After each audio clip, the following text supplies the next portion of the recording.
Fala rapaziada, beleza? Angela Lacerda trazendo mais um vídeo para você. E hoje eu quero fazer aqui um dissecando o clássico com o Supertramp. Eu já fiz aqui do Even in the Quiet Moments, também fiz aqui um dissecando do Crime of the Century. E agora eu vou falar do disco mais bem sucedido comercialmente do Supertramp, que é Breakfast in America, disco lançado aí em 29 de março de 1979 pela A&M Records, né? Que já vem acompanhando o Supertramp há muito tempo. Quem faz a produção do álbum é o engenheiro Peter Henderson, né? Aqui mais um álbum trabalhando junto com o Supertramp. Eles ali já totalmente instalados nos Estados Unidos. Eles gravaram o disco no The Village Recorder, né? E ganhou 2 Grammys esse álbum. Vou dar alguns dados para você aqui, ó. Ele tem mais de 6 milhões de cópias vendidas só nos Estados Unidos. Ficou 6 semanas em primeiro lugar na Billboard 200, né, dos Estados Unidos, você sabe muito bem.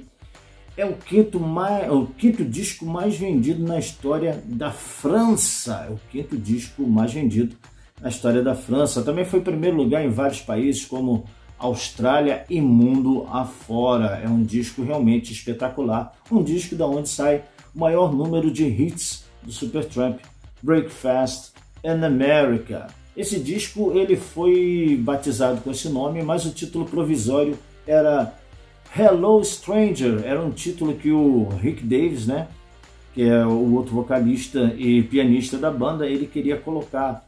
E ele tinha uma visão mais soturna, mais sombria do disco, mas conforme o disco foi sendo gravado, o disco ficou com uma visão mais otimista, mais alegre. Como é que eles faziam? O Rick Davies e o Roger Hodgson, você conhece muito bem a história, uma história meio que Lennon-McCartney. As músicas são creditadas na capa do álbum como todas sendo do Rick Davies e do Roger Hodgson, mas cada um fazia sua própria composição, tanto que o Rick Davies, numa entrevista, falou que 5 das músicas do álbum são dele. O álbum tem 10 músicas, 5 então são do Roger Hodgson. O Rick Davies e o Roger Hodgson iam para casa, gravavam as suas demos com voz e com piano e levavam para a banda, o resto da banda, o John Halliwell, o Bob Siebenberg, baterista, e o Doug Thompson fazerem os arranjos, né? E ali eles começaram a fazer os arranjos em cima das 10 demos gravadas pelo Rick Davies e Roger Hodgson separadamente, cada um com suas 5 músicas. E o que acontece?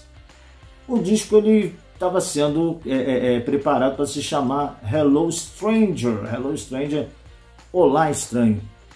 Porque o que acontece, conforme eles iam escrevendo e eles foram vendo as letras, o Roger Hodgson em entrevista disse que parecia que era um disco conceitual, apesar de que não era intenção, porque parecia que as músicas, tanto do Rick Davies como do Roger Hodgson, elas se complementavam, era como se fosse um diálogo entre 2 pessoas.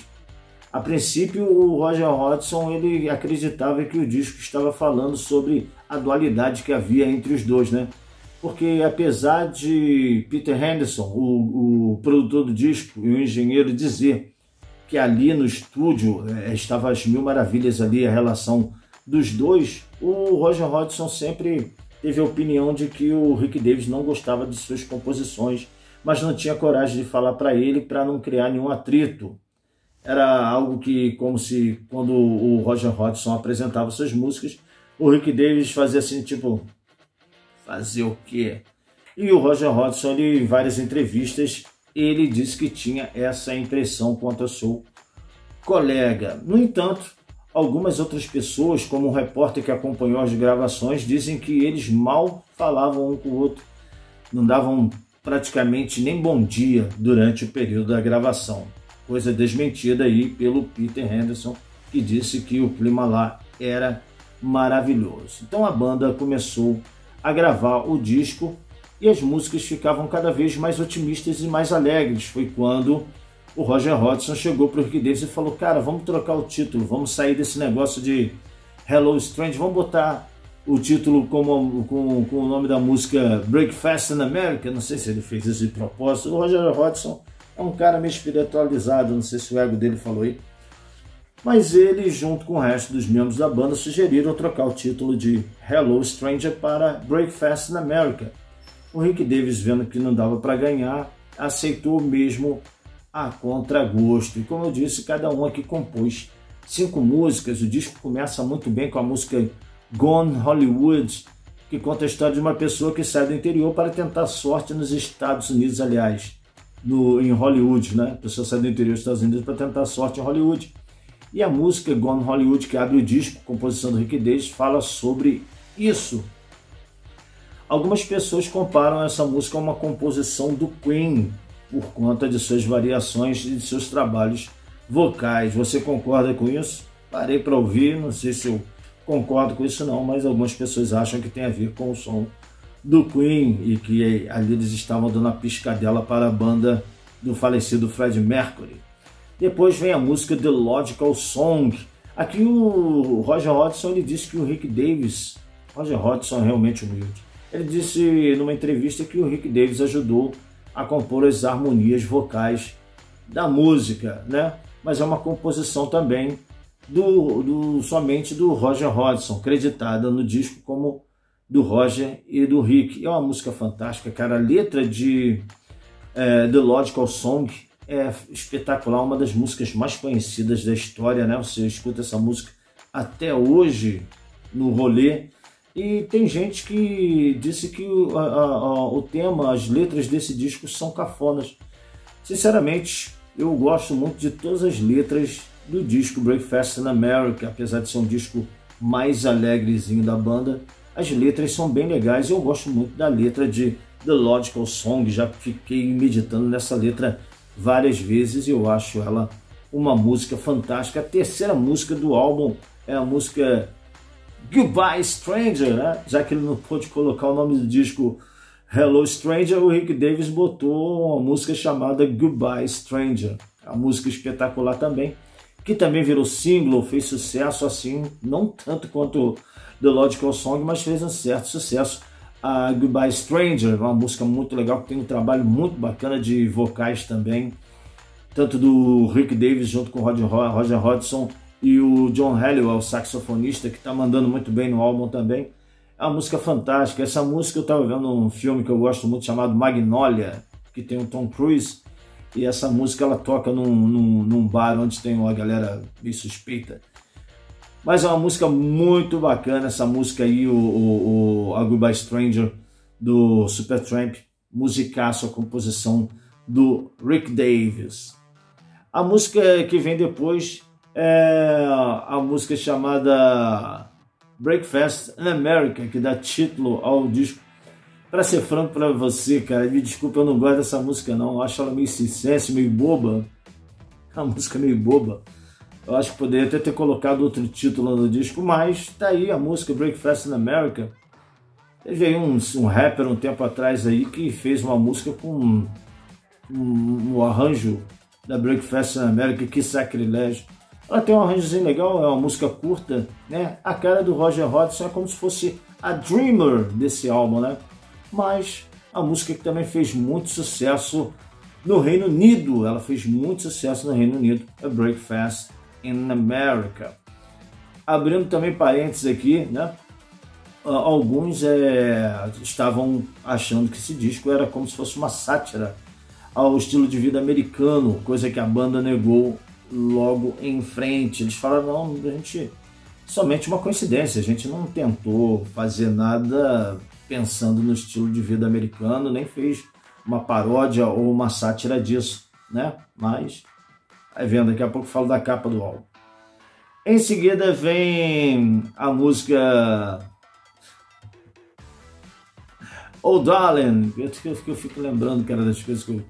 Oh Darling, do Rick Davies, musicaço também, eu gosto muito dessa música, eu gosto do arranjo dessa música, é muito legal, tem uma guitarra muito bacana. A bem da verdade, as músicas do Rick Davies, né, o cara que gosta de fazer a coisa mais progressiva, mais longa, mais louca, aqui no disco ele ficou bem comportado, né? Eu acho que ele tentou meio que trazer as músicas para o formato do formato das músicas do Roger Hodgson, você concorda? Aqui as músicas dele são tudo curtas. Geralmente o Rick Davies ele compõe músicas longas, cheias de variação. Aqui Você vê pela Old Darling, que eu acho uma música muito legal, uma música ok, poucos minutos e bem pop, né? Em seguida vem a música Take a Long Way Home. Take a Long Way Home, para mim, uma das melhores músicas do Supertramp, também com uma letra fantástica do Roger Hodgson. Não sei porque que o pessoal, cara, diz que o disco tem letras cafonas, eu não concordo. Acho muito legal a letra de Take a Long Way Home, o refrão é bacana, os arranjos espetaculares, a banda tá mandando muito bem. E é claro, uma das músicas que tem que entrar no panteão de hits do Supertramp. Então tá aqui essa música aí. Em seguida vem a música Lord Is Mine, também outra música linda demais do Supertramp. Composição também do Roger Hodgson, com um refrão muito bacana. Uma música que ele canta com um sentimento de melancolia muito forte e ela te pega conforme você vai escutando. Piano lindíssimo, uma música muito bacana também. Deveria ser uma música mais executada, uma música mais lembrada do Supertramp, Lord Is Mine, minha opinião. Depois vem a música Just Another Nervous Wreck. Just Another Nervous Wreck. Fala a verdade, eu não notei, eu tô falando e tô tentando lembrar a ordem das músicas. Também é uma composição do Rick Davies, né? Uma música muito bacana também. Aqui tem uma guitarra também muito legal do Roger Hodgson, né? Um solo muito bacana. Também é uma música naquele formato que eu já falei, né? Talvez da parte do Rick Davies seja o disco menos inspirado dele, né? A música que vem a seguir é Casual Conversations. Eu acho a música legal também, tem uma guitarra interessante junto com baixo ali no começo. A música é bem legal, essa música me lembra um pouco a composição dos dois primeiros discos do Supertramp, antes da formação clássica. Aqueles dois discos lá, o primeiro disco que não tem Surely, eu acho que é o título. Algumas versões desse disco quando saiu não tinha título, e do outro, segundo disco, chamado Indelible Stamped. Tem mais ou menos a cara, né? Essa música Casual Conversation tem mais ou menos a cara daquelas composições. E o disco termina com a música Child of Vision, composição do Roger Hodgson. O Roger Hodgson aqui, em algumas entrevistas, ele diz que se inspirou um pouco na própria vida do Rick Davies, o seu colega, né? Eles se bicavam ali, mas não devia ter admiração pelo outro. É meio que um complemento da primeira música, Gone Hollywood. A Child of Vision fala mais ou menos de uma criança com visão, né? Ele vê mais ou menos a visão do Rick Davies, de fama, fortuna, de sucesso, e meio que se inspirou no seu colega de banda para escrever a letra dessa música, que praticamente é um complemento da música que abre. E essa é a música que fecha.